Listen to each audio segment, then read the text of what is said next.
कहानी की शुरुआत होती है एक छोटे से गांव में जहां एक पुराने अस्पताल के बारे में अजीबोगरीब कहानियां फैली हुई थी।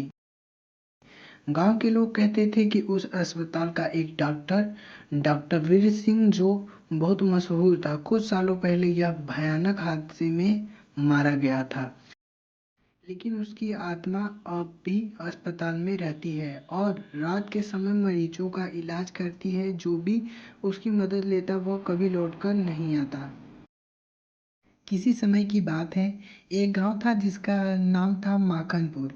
इस गांव के पास एक पुराना अस्पताल था जो अब खंडहर बन चुका था। इस अस्पताल का डॉक्टर डॉक्टर वीर सिंह एक बेहतरीन सर्जन था।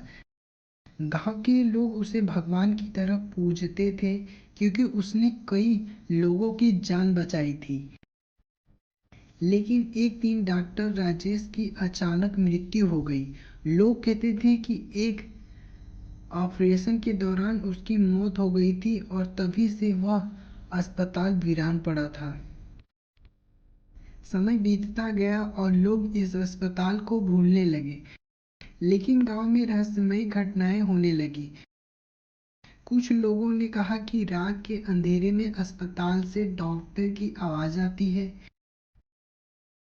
कई बार लोगों ने डॉक्टर के साये को अस्पताल के अंदर चलते हुए देखा था। कई बार गांव के मवेशी भी बिना किसी कारण के मर जाते थे। गांव के युवा लड़के लड़कियों ने इस कहानी को सिर्फ अफवाह मानकर नजरअंदाज कर दिया। उनमें से एक था सोहन, जो शहर में पढ़ाई कर रहा था और अब गांव लौटा था। सोहन को इस कहानी में कोई सच्चाई नहीं लगती थी। वह सोचता था कि यह सब बस डराने के लिए गांव के बुजुर्गों की गढ़ी हुई कहानियां हैं। एक दिन सोहन की मां बीमार हो गई। गांव के वैद्य ने कहा कि उसे शहर के किसी बड़े डॉक्टर से दिखाने की जरूरत है। लेकिन रास्ते में भारी बारिश होने लगी और सोहन को और कहीं भी डॉक्टर नहीं मिली। तभी सोहन को ख्याल आता है उस पुराने अस्पताल का जहां डॉक्टर वीर सिंह की आत्मा के होने की बात कही जाती थी। सोहन अपनी बीमार मां को लेकर उस अस्पताल पहुंच गया। अस्पताल पूरी तरह से सुनसान था, लेकिन अंदर जाते ही एक ठंडी हवा का झोंका उसे महसूस हुआ।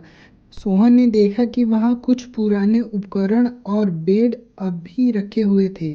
जैसे ही वह आगे बढ़ा, उसे एक कमरे में हल्की सी रोशनी दिखी।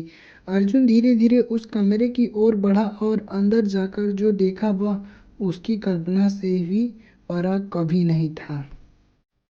कमरे के अंदर डॉक्टर वीर सिंह सफेद कोट पहने खड़ा था। उसकी आंखें लाल थी और चेहरा बेहद डरावना था। सोहन घबरा गया, लेकिन डॉक्टर ने कहा, डर मत, मैं तेरी माँ का इलाज करूंगा। सोहन के पास और कोई चारा नहीं था। डॉक्टर ने उसकी माँ को एक इंजेक्शन लगाया और कुछ ही देर में उसकी माँ को राहत महसूस होने लगी। लेकिन जैसे ही सोहन ने डॉक्टर का धन्यवाद किया, उसे एक अजीब सी फुसफुसाहट सुनाई दी। डॉक्टर हंसते हुए बोला, जो मेरी मदद लेता है वो कभी वापस नहीं जाता। सोहन का दिल जोर से धड़कने लगा। वह समझ नहीं पाया कि ये क्या हो रहा था। तभी डॉक्टर का चेहरा और डरावना हो गया और उसने सोहन की ओर बढ़ना शुरू किया। सोहन ने तुरंत अपनी माँ को उठाया और अस्पताल से भागने की कोशिश की, लेकिन दरवाजे अपने आप बंद हो गए। डॉक्टर का साया अब उनके पीछे था। सोहन ने खिड़की से कूदकर किसी तरह बाहर निकलने की कोशिश की, लेकिन डॉक्टर की आत्मा लगातार उसका पीछा करती रही। जैसे ही वे अस्पताल से बाहर निकले, अस्पताल अचानक गायब हो गया। सोहन ने माँ को लेकर अपना गांव वापस आ गया, लेकिन तब से सोहन का व्यवहार बदल गया। वह बहुत चुपचाप और अकेला रहने लगा। लोग कहते हैं कि डॉक्टर वीर सिंह की आत्मा ने सोहन का पीछा कभी नहीं छोड़ा। आज भी जब कोई उस अस्पताल के पास गुजरता है तो उसे सोहन की चीखें सुनाई देती हैं।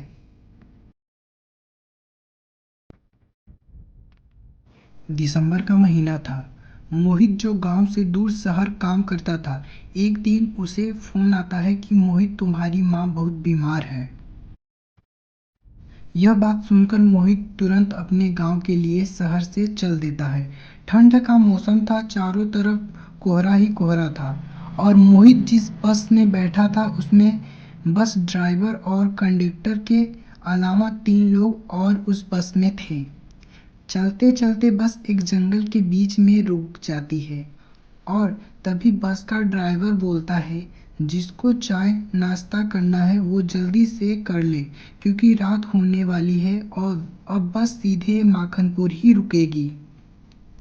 ड्राइवर की बात सुनकर सभी सवारियों के साथ मोहित भी उस छोटे से ढाबे पर नीचे उतर गया।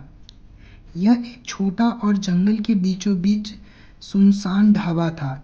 इसके चारों तरफ घना जंगल था।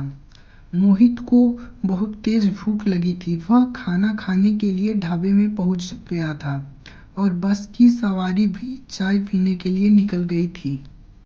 मोहित खाना खाते ही ढाबे वाले से बात करने लगता है। वह बात करते करते बातों में ही रह जाता है और दूसरी तरफ उसकी बस वहां से चली जाती है। बस को जाते देख मोहित बहुत तेजी से बस की ओर भागने लगता है, लेकिन ड्राइवर बस नहीं रोकता। कुछ देर तक पीछा करने के बाद मोहित उस ढाबे की ओर वापस आ जाता है। जैसे ही वह ढाबे के पास आता है तो देखता है कि ढाबे पर ताला लगा हुआ है और वहां कोई नहीं था। मोहित अपने जेब से अपना मोबाइल निकालता है और वह अपनी लोकेशन पता करता है कि वह उस स्थान पर कहाँ है। मोहित ने लोकेशन पर पता किया कि इस ढाबे से थोड़ी दूर एक गांव है। मोहित अपने मोबाइल की टॉर्च जलाकर रास्ते में अकेले ही आगे बढ़ने लगता है और मन ही मन सोचता है कि गांव में जाकर किसी से मदद मांगता हूँ। ठंड का मौसम था, अंधेरे ही अंधेरे होते जा रहे थे और जंगल से जानवरों की रोने की आवाजें आ रही थी, जिससे मोहित डरते कांपते आगे बढ़ रहा था। मोहित को थोड़ी दूर एक गांव दिखाई देता है और वह कहता है कि ये कैसा गांव है, एकदम अंधेरे में डूबा हुआ है। ऐसा लगता है कि पूरे गांव में बिजली ही नहीं है। गांव से पहले थोड़ी दूर पर चारों तरफ पीपल ही पीपल दिखाई दे रहा था। जैसे ही मोहित पीपल के पास पहुंचा, उसे कुछ अजीबोगरीब डरावनी आवाजें सुनाई देने लगी। ऐसा लग रहा था जैसे कोई उसका पीछा कर रहा हो। मोहित घबराकर जैसे ही पीछे मुड़कर देखता है तो उसके आसपास कुछ भी दिखाई नहीं पड़ता, लेकिन वहीं जब वह आगे बढ़ता है फिर से उसे चीखने चिल्लाने की आवाजें सुनाई देती। तभी मोहित बोलता है कि ये क्या हो रहा है, मेरे साथ बार बार ऐसा लग रहा है कि जो मुझे ऐसे परेशान कर रहा है।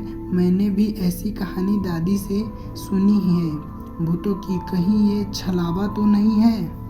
चारों तरफ का सन्नाटा देखकर आरुष को भी डर लगने लगा था। वह कुछ ही कदम आगे बढ़ रहा था कि उसे पेड़ों के पीछे से किसी के झांकने की आधा शरीर दिखाई दे रहा है। तभी डरते हुए मोहित बोलता है कि है कौन हो तुम ही मुझे इतनी देर से डरा रहे हो, अपनी आवाजें निकालकर कौन हो तुम। मोहित की यह बात सुनकर वह आदमी बाहर आ गया। वह करीब 20 से 25 वर्ष का आदमी था। उसके लंबे लंबे घुंघराले वाले बाल थे। बालों की वजह से उसका आधा चेहरा ढका हुआ था और वह मोहित को बोलता है, क्या तुम्हें कोई आवाज़ सुनाई दी। तो मोहित बोलता है, ज़्यादा बनो मत, तुम मेरे पास मत आना वरना मैं अभी पुलिस को बुला लूँगा, तुम दूर हटो यहाँ से। तभी वह आदमी बोलता है कि मैं कोई चोर या डाकू थोड़ी न हूँ जो तुम पुलिस को बुलाओगे, डरो मत, मैं भी यहाँ डर के कारण यहाँ छिपा था। तभी मोहित बोलता है, डर किसका डर। तब वह आदमी बोला, देखो मैं पास के गांव के में रहता हूँ। आज मेरी भैंस चरते चरते न जाने कहाँ चली गई। उसे खोजते खोजते दिन ढल गया और मैं इस मनहूस गांव के पास आकर अटक गया। तब मोहित बोलता है कि अटक गया से क्या मतलब। जंगल में ऐसे पेड़ के पीछे छिपकर तुम्हें या तो ठंड लग जाएगी या कोई लुटेरा तुम्हें मार देगा। चलो अंदर गांव में चलकर किसी से मदद मांगते हैं। तभी वह आदमी बोलता है कि तुम्हारा दिमाग खराब है क्या? मैं इस गांव के आसपास नहीं जाने वाला और मैं तुम्हें भी यह कहूँगा कि चले जाओ यहाँ से। फिर मोहित अपने मन में सोचता है कि यह आदमी क्या चाहता है कि मैं इस गांव में जाकर मदद मांगूं। मुझे तो यह आदमी ठीक नहीं लग रहा है। कहीं यह लुटेरा हुआ तो ये भी हो सकता है कि ये भूत प्रेत हो। ऐसे अचानक पेड़ के पीछे प्रकट हो गया, मुझे इससे दूर ही रहना चाहिए। और बोलता है कि देखो भाई, तुम्हें अपनी भैंस बकरी जहाँ ढूंढनी है ढूंढो, मेरा रास्ता छोड़ो। मैं गांव में जाकर रात बिताने का इंतजाम कर लेता हूँ। वह आदमी मोहित को कहता है कि मेरा काम था तुम्हें सचेत करना, बाकी तुम्हारी मर्जी। और रात के अंधेरे में मोहित गांव में घुस गया था। कुछ दूरी पर एक दो घर दिखाई दे रहे थे। मोहित अपनी मोबाइल की रोशनी के साथ आगे बढ़ रहा था कि तभी सामने के पेड़ के पास एक सुंदर औरत दिखाई दी।